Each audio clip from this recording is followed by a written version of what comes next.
Awesome. Shok G! What's up, man? How's it going? What's good, brother? How are you? This is cool, man. The StreamYard. Oh, man, this is next level. This is like, I'm backstage. I'm feeling important. Like, I know. Next time, I'm going to send you a rider. Like, this is really, it's cool. Yeah, how long have you been using this?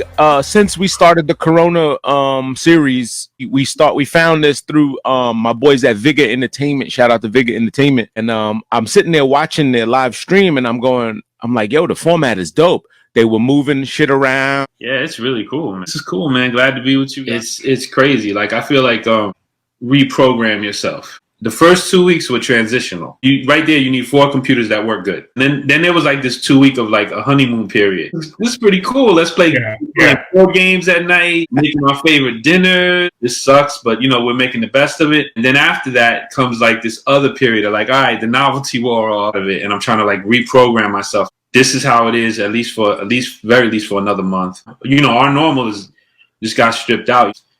Things aren't what they were, and when we get back, they're not going to be the way they were. I'm just like, right. They shouldn't. That's what everybody's saying. They should not be, but the new normal, right?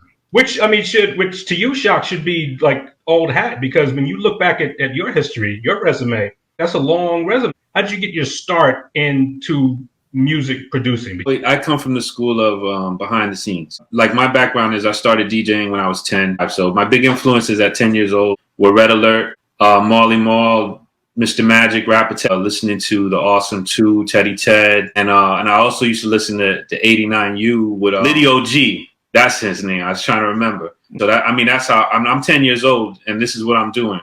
Hip hop. It was just a thing. Like, back then, it was different. I'm going into a different time. So like, being Hispanic, you were like considered white. Like, look at my collection. So at my Sony Walkman with my headphones.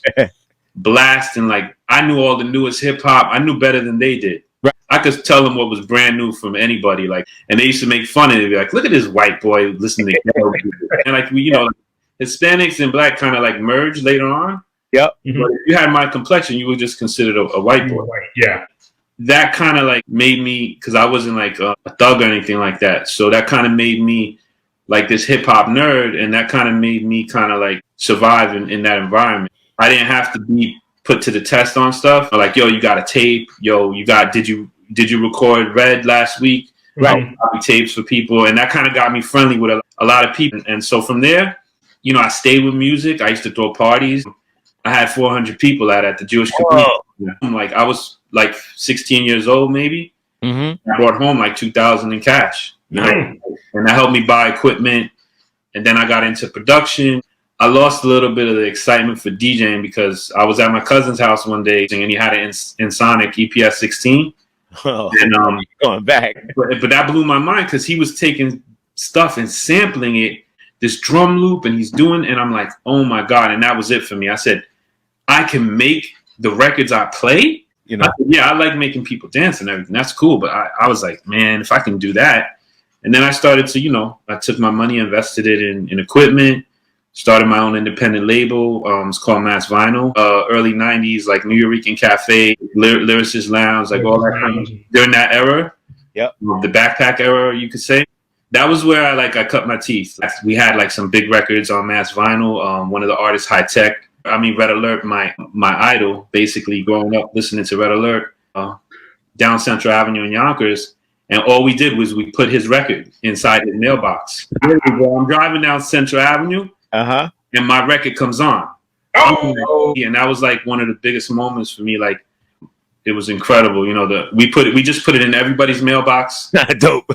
Yeah. And all of a sudden, Red, how it is. One plays it. Yo, what's that record? And what's that? Right. And at that time, I had a friend of mine who he was cool with the guys from Rough Riders. His name Pete Tequila. We put out a couple records too on the underground. He would always kind of like tell Wah, like, yo, Shok got heat, man. And Joaquin came to my basement a few times. He saw what I was doing. The independent thing kind of was like, when things get to that point.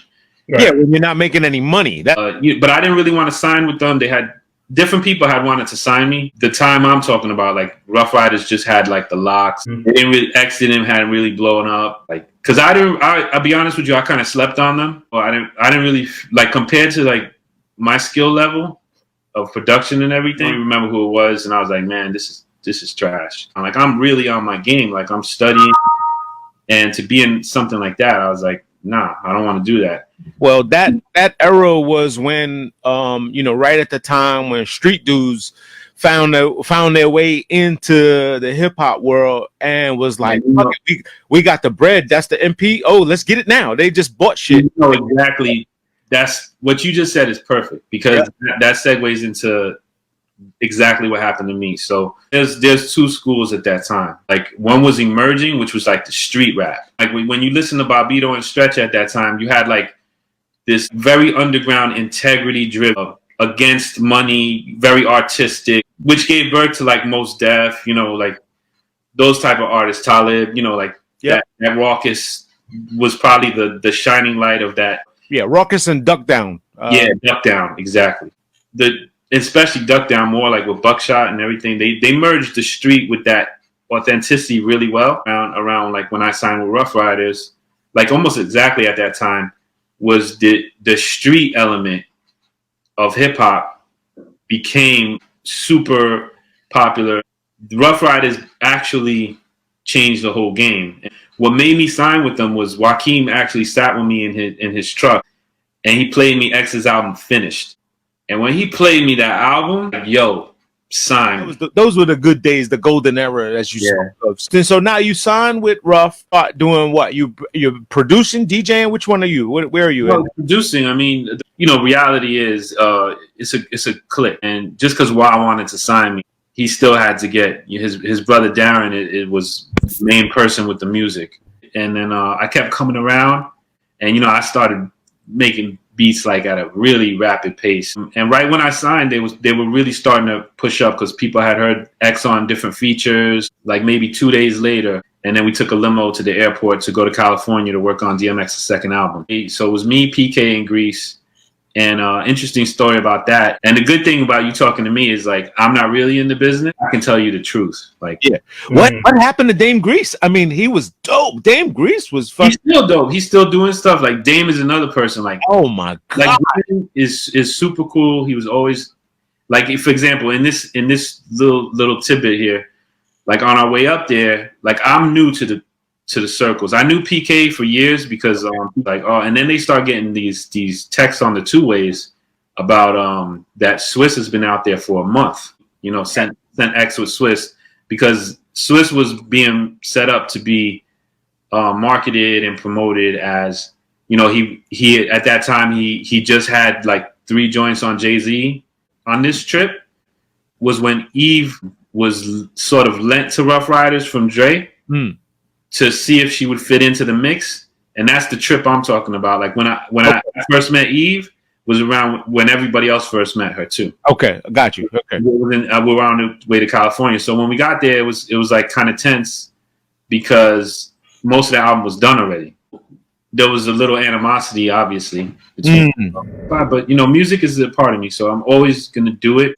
I'm in a different place in my life, man. It's not that important for me to get a track with somebody. You said that you were a thinker. Is that the genesis of your new podcast, Content? Thank you. Content. Excuse me, I keep saying this wrong. Content. Yeah. Thank you for the softball there. I almost dropped the ball there. Thank you. So for sure, yeah. Content is me and my friend Derek.